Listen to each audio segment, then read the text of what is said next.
In this lecture, we will start the topic of robot dynamics.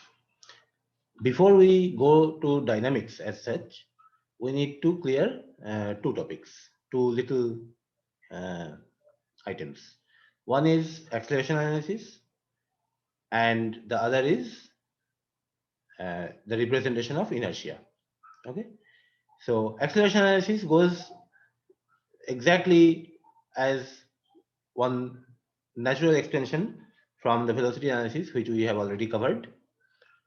But to begin fresh, let me first show you the origin of various acceleration terms. For that, consider this simple system of one link pivoted here at point O, which is fixed for the time being. And in this link, there is a slot, radial slot, in which there is a slider. Okay, so as the link rotates about O, the slider can slide along the slot. So let us find out the acceleration of this slider point P. Okay, reference point of the slider P. So start from position. So position will be magnitude R, direction, the unit vector along R. Okay, so that is this. Now, when you try to find out the velocity of point P, then you basically differentiate it with respect to time. And this is a product in which the magnitude as well as the direction can change with time. So use the product rule of differentiation. Derivative of this into this plus this held into derivative of this. Okay. So R dot ER plus R times derivative of ER. Now you see ER is the unit vector in this direction. Okay. Now, as motion takes place, the link rotates. So ER will change its direction. Okay. It will change its direction from this to this. This direction, which is perpendicular to ER, is denoted as E theta, because if you keep R as constant and change theta, then this is the direction in which it moves. Okay. So the unit vector in this direction, as it changes direction, does not change magnitude, because later also it remains a unit vector. So you know that the rate of change of a unit vector with respect to the angular motion theta is the unit vector perpendicular to the original turned anticlockwise. So the derivative of ER with respect to theta will be E theta. Okay. So derivative of ER with respect to theta will be E theta. And to finally come to the derivative with respect to time t, you need to multiply with d theta by dt, which is theta dot, right? So this is the velocity of point P, in which this is the radial component and this is the transverse component. You know that. So this is r dot radial component, this is omega cross r transverse component. Now to find the acceleration of P, you differentiate this with respect to time. So again product rule. So derivative of this r double dot into this as it is plus this as it is into derivative of this, which we have already seen, theta dot into E theta, plus now come to here, come to this term. This is a product of three things, right? So there will be three parts in the derivative. R dot theta dot E theta. This one has come from here. From here we get this. Then R theta double dot E theta here. And finally R theta dot into derivative of this. So E theta, when you differentiate it with respect to time, you say differentiate it with respect to theta and then multiply with d theta by dt. So as you differentiate this unit vector with respect to theta, it turns further by another right angle, becoming negative of ER. Fine. So that is here. And the other, see, r theta dot has come from here straight away, and from the derivative of this, other than d e theta by d theta, you have d theta by dt, which is another theta dot. That is why theta dot square. Fine. So now collect the terms. So in the radial direction, you have this term and this term. So collect them together and you get this. In the transverse direction, you get this term, which is here, and you get these two terms equal, so twice that. Fine. So this is what the acceleration of this point P is. Now, in vector notation, let us jot them down term by term. So dr by dt is this, which we already saw and discussed. And this one has four terms, this, and this. So this term is the radial acceleration of relative sliding in the slot. Okay. This is the centripetal component of radial acceleration. This alpha cross r is the transverse acceleration associated with angular acceleration. Angular acceleration of the link is this. And this is the Coriolis component of transverse acceleration. Transverse acceleration has a funny component called Coriolis component, which is always associated with sliding motion in a rotating body. So that is twice omega cross sliding velocity. Fine. Now, till this point, the point O was fixed. If O had its own acceleration, then apart from these four terms of acceleration, the acceleration of point O also would get added to the acceleration of point P. Okay. Now all this is regarding the acceleration of a point, linear acceleration of a point. Angular acceleration of a body, to find out that, you differentiate this directly and plus omega, this small omega cross capital omega, where capital omega is the angular velocity of the body of which angular acceleration is sought, and this omega is the angular acceleration of the frame in which that description of the body is there. Okay, so this term is one important term which you have to keep in mind, not forget. Okay, so based on this, when we conduct frame to frame transformations, then our intention typically would be to convert linear acceleration of points and angular acceleration of frames or bodies which are available in one frame B to another frame A. Okay, that is, in frame B, the position acceleration, velocity acceleration of Q are described, are available, and orientation, angular velocity, and angular acceleration of a frame C is available, and we would like to get them in this frame A. Okay, so for that, first for the point linear acceleration of point Q in frame A. So for that, we need to we need to include first the linear acceleration of point B, and then in frame B, whatever is available of point Q, those four terms. Okay, so first in frame A, the acceleration of the origin of frame B, that is this VB org dot plus now the four terms. This is the straightforward R double dot term. Okay, this is basically to convert this vector to the frame A. Okay, then the centripetal term, this is the direct radial acceleration, this is the centripetal acceleration, omega cross. Now these two omegas are omega of B in A, right? So this vector also has to be expressed in A. So that is why this multiplication is here. Otherwise, Q is just the position in frame B. Okay, so that has been converted to this in this basis, okay, by this orientation matrix. So this is the centripetal component of the acceleration of q.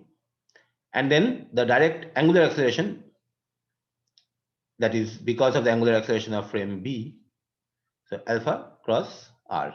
R is this vector q in frame B converted to this, because for cross multiplication you need both the vectors in the same frame, in the same basis, plus the Coriolis component as usual, twice omega cross the sliding velocity, the relative velocity, okay, and converted to the proper frame. Okay. So this is the transformation of the linear acceleration of q from frame B to frame A. Now, for angular acceleration of a frame described in C, you use that three terms will come, right? One is the angular acceleration of this frame itself plus two terms. One is the direct angular acceleration of this, which is this, converted to the frame A, plus omega of this cross omega of this, brought to the same frame. Okay, so these things, when we do recursively from frame 0, which is fixed, to frame 1 to 2 to 3 and so on, we describe the acceleration quantities of all the frames, all the relevant points on the way. Okay, so this is regarding acceleration analysis. Now let us come to inertial distribution, inertia representation.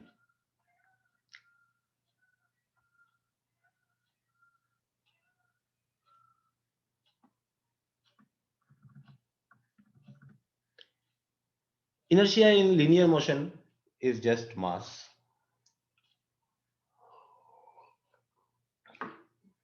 Inertia in angular motion is given by moment of inertia, which is this tensor, okay, symmetric tensor, where the definition of this Ixx, etc., is this.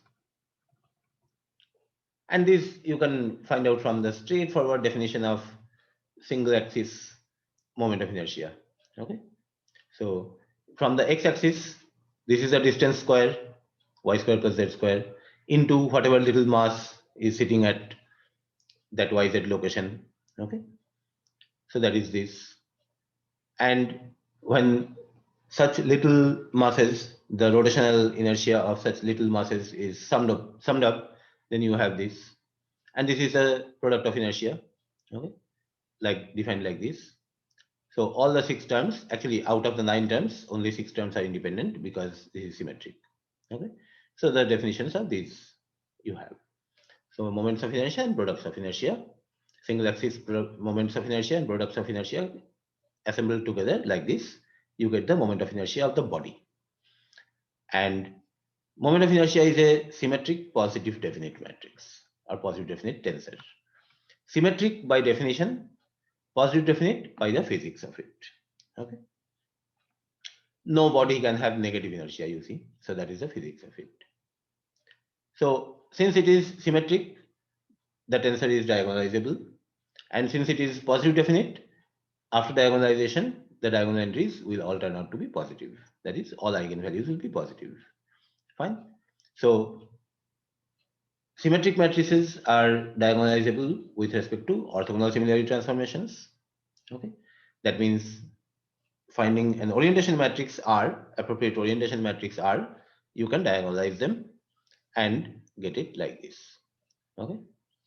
So actually, apart from mass, these three quantities are the real physical property of the body, the inertial property of the body. Earlier nine numbers or six independent numbers that we had here, they were a combination of the inertia property of the body and the axis chosen. Okay. Now, when you do this, it is important that you have this about a frame of reference, okay, in a set of axes passing through the center of mass. Okay. So you have this. So M, I1, I2, I3, that is mass, then moment of inertia of the body about three mutually perpendicular axes, which happen to be principal axis of that body. Okay, so these four are actually inertial properties of the body. For every rigid body, you have a set of principal axes passing through the center of mass. Okay, so but though these are the actual physical properties, if we are working in a different frame of reference, we may have to uh, convert. I mean, we may have to actually operate with those six numbers. Okay, fine. Now, having covered the background of acceleration analysis and inertia representation, we are now in a position to talk about dynamic formulation of robot manipulators. There are two standard methods of dynamic formulation. One is Newton-Euler formulation and the other is Euler-Lagrange formulation.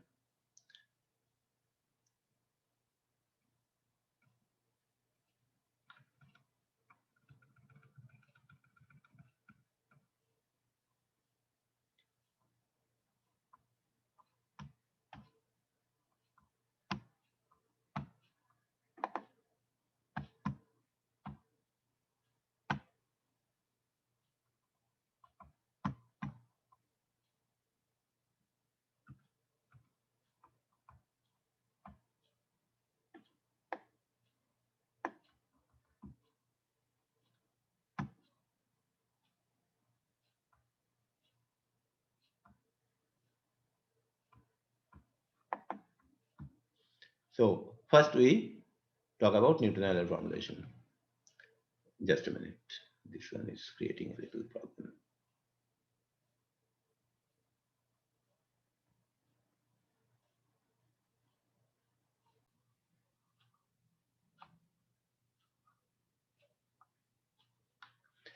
Yes. So in Newton-Euler formulation, we directly use the Newton's equation for linear motion and Euler's equation for angular motion. Okay. Euler's equation is actually not Euler's law, as Newton's equation is Newton's second law, because Euler's equation gets arrived at when you apply Newton's second law over all the little particles of a rigid body and sum them together. Then you basically get this. So Newton's second law, all of you know that the total vector force on a body is equal to mass into acceleration of its center of mass. Okay. The Euler's equation is similarly total vector moment on a rigid body is the moment of inertia of the body about a frame of reference passing through the with the origin at the center of mass into angular acceleration plus omega cross that same moment of inertia times omega. So this vector is multiplied with this matrix, and then whatever vector comes, you cross multiply omega with that. Okay. So students often forget to include this term because in planar motion only this term is there. Okay. So, but you have to include this because now we are talking about spatial 3D motion. Okay. So the Newton-Euler equation in robot dynamics is basically recursive forward recursion for acceleration using the terms that we studied just a few minutes back for the acceleration analysis.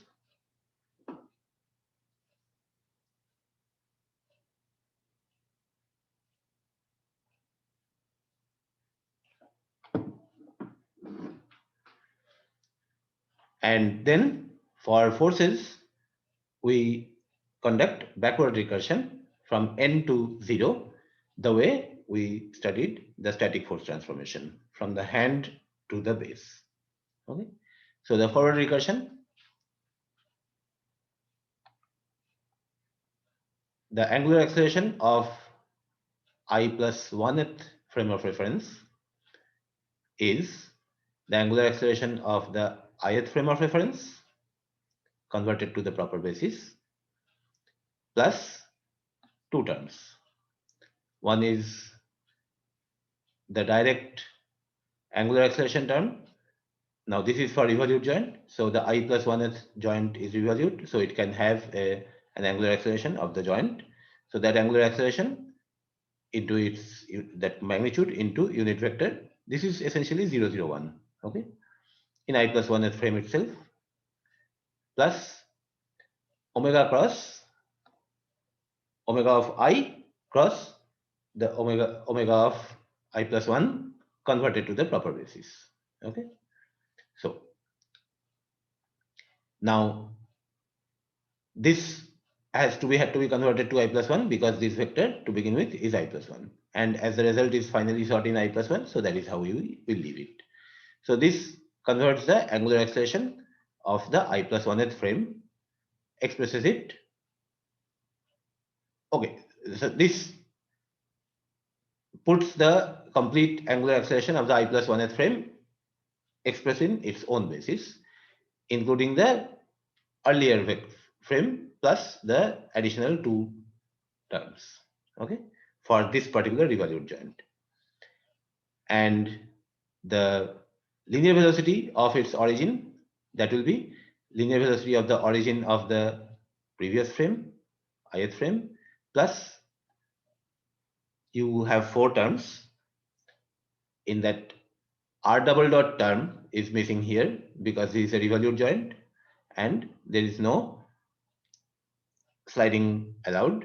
So r double dot term is missing, and the Coriolis term is also missing because r dot is also 0. So the remaining two terms, alpha plus r, direct angular acceleration term, and the centripetal term, omega cross r. Okay, so those two terms remain. And this entire vector is then finally converted to the I plus 1th frame because that is the basis in which we need the answer. Because these things will later be used for the other one. Now, if the I plus 1th joint is not revolute joint, if it is prismatic joint, then the angular velocity, angular acceleration of the ith joint and I plus 1th joint will be same because in between no rotation is allowed. Now here, the linear velocity component will have a lot of terms. First of all, the linear acceleration term. Linear acceleration of the previous joint origin, previous frame origin, plus the alpha cross r term, the direct angular acceleration term, okay, plus centripetal term. Now all these vectors to begin with are available in ith frame, so convert it into I plus 1th frame where the final result is asked for, plus the two other terms. This is a direct linear acceleration term, r double dot. Okay. Now this is a prismatic joint, so d double dot is the sliding acceleration at the joint into its unit vector plus the Coriolis term, twice omega cross r dot. Okay. So here you see all the five terms are there. The acceleration of the previous joint origin plus all the four terms. Okay. Now, this is how the forward recursion in accelerations take place. And for writing the dynamic equations later, basically these equations, this equation, you will need the acceleration of the center of mass of every link. So find out that acceleration of the center of mass of the ith link in its own frame. Okay. So the linear acceleration of the center of mass C of ith link. The frame of that, the origin of the acceleration of the origin of the frame attached to that link plus, now it is a rigid body, so only the two rigid components alpha cross r and omega cross r will come. The r dot and r double dot related terms will not come. Okay, so this is the acceleration of the center of mass. Keep this in hand. Okay, and the frame you have already got earlier. Now this recursively used for I equal to 0 to n will give you acceleration of the linear acceleration of each frame origin, linear acceleration of each center of mass, and angular acceleration of each frame of reference on the way. Okay.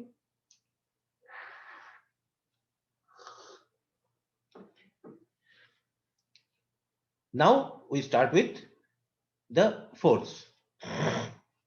Now, as in static analysis, the force analysis takes place by backward recursion, right? So, because the forces at the end are known and forces early at the earlier joints we will require. Okay. So we apply the backward recursion on each of the links from n minus 1, n minus 2 onwards. Okay. And these two equations basically we write. So here we use the notation that Fi and Ni are the force and moment exerted on link I by link I minus 1. We had to use some notation. Either you could use this notation or you could use the opposite notation. Okay. Because if you say Fi, then you have to say it is applied by I or on I. So we are taking this convention that on link I by link I minus 1 previous link.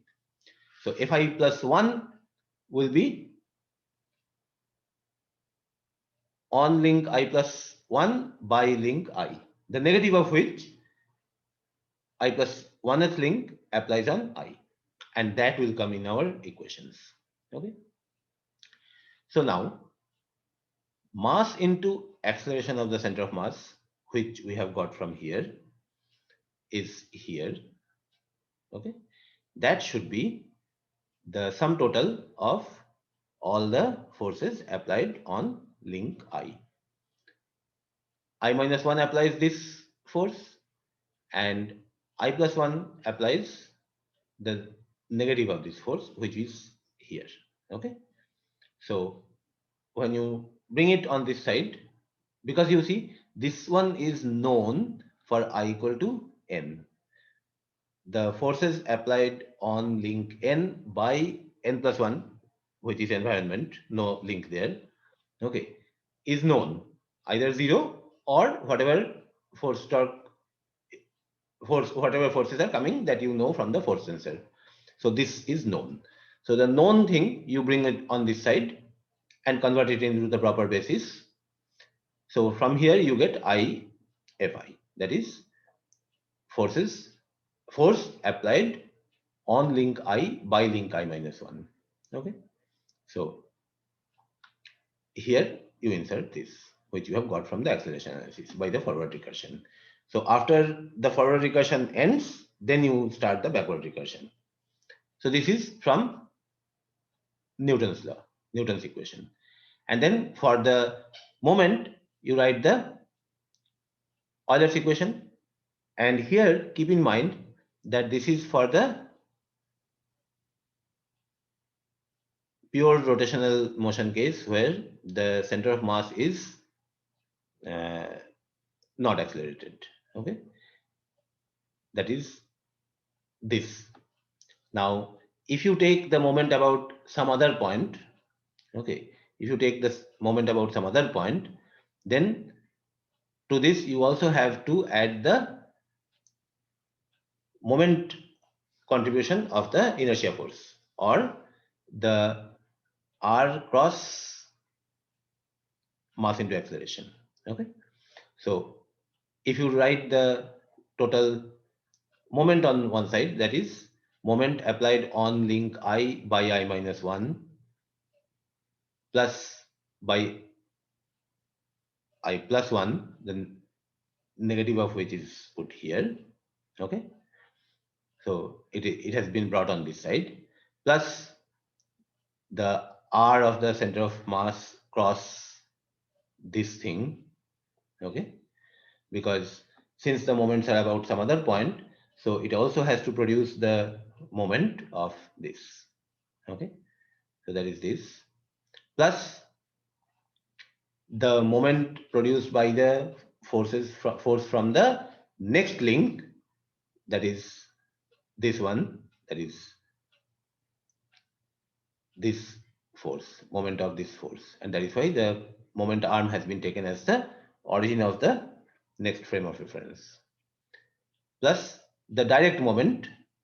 Now plus this is the result actually, that is this.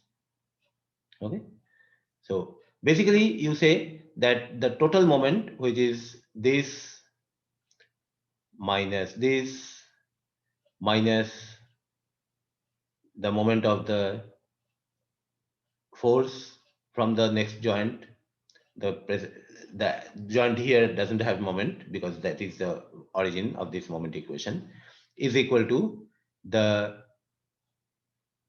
moment to counter the angular inertia plus the moment to counter the linear inertia, which is this. Okay, so this entire thing when you write and bring every other term which is known on this side, then you get this.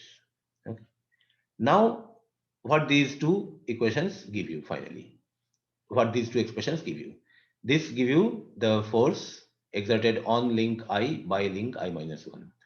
From here you can get the actuator torque or actuator force of the ith joint. Now if the ith joint is revolute, then this entire force is joint reaction, and in this moment the z component is the actuator torque. Okay, so for revolute joint you take the z component of this. Okay, basically the third component. Okay, because it is in the ith frame itself. The z component you take, that is this, the moment vector dot unit vector along the z direction 0, 0, 1. Okay, on the other hand, if the ith joint is prismatic sliding joint, then the entire moment is joint reaction, and from the force you take the z component, and that is the actuator force. Okay,